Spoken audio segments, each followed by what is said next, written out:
Have you ever heard of the Witch of Karatina? It's a tale that sends shivers down the spine. A story whispered in the shadows of Kenya's central highlands. This isn't just any ghost story. It's a legend rooted in a real, tragic history that unfolded during the Mau Mau uprising in the 1950s.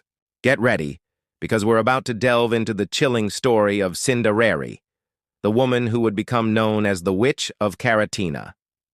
Picture this: Karatina, a bustling market town. But back then, it was a place of deep tension and conflict.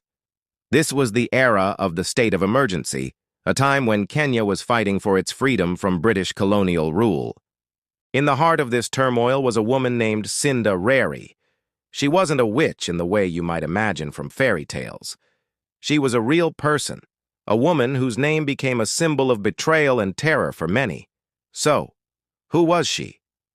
Cindereri was a Kikuyu woman who allegedly collaborated with the colonial authorities. In a time when loyalty to the cause of independence, the Mau Mau, was paramount, being seen as a collaborator or a sellout was the ultimate betrayal. She was said to possess an almost supernatural ability to identify Mau Mau fighters and their sympathizers. Imagine the fear. People who were secretly supporting the freedom fighters, providing them with food, shelter, or information, lived in constant dread of being pointed out by Cindereri. The stories say she would walk through villages and detention camps, a hood covering her face to protect her identity. She would simply point a finger, and the person she singled out would be arrested, interrogated, or worse. For the people, it was as if she had some dark, magical insight. How else could she know their secrets? This is how she earned her terrifying nickname, the Witch of Karatina. She was seen as someone who dealt in dark arts to betray her own people. Her actions had devastating consequences. Families were torn apart, fighters were captured. The network of support for the Mau Mau was weakened wherever she went. The fear she inspired was a powerful weapon for the colonial government. It sowed seeds of mistrust and paranoia within communities. Neighbors began to suspect each other. Who could you trust when a hooded figure could condemn you with a single gesture? But what happened to Cindereri? Here the story becomes even more mysterious. As with many figures from that chaotic period, her ultimate fate is shrouded in legend.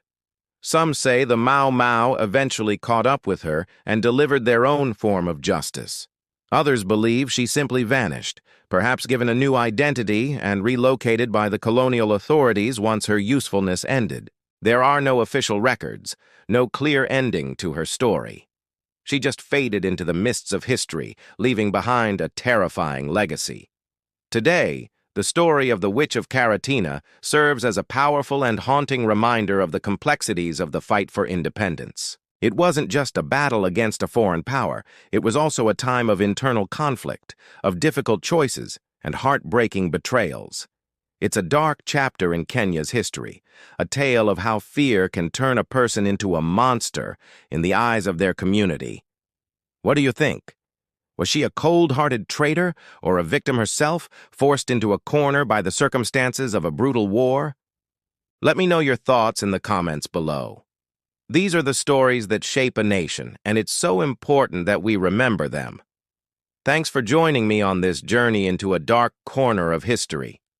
If you found this story as fascinating as I do, make sure to hit that like button and subscribe for more deep dives into forgotten legends. We'll see you in the next one.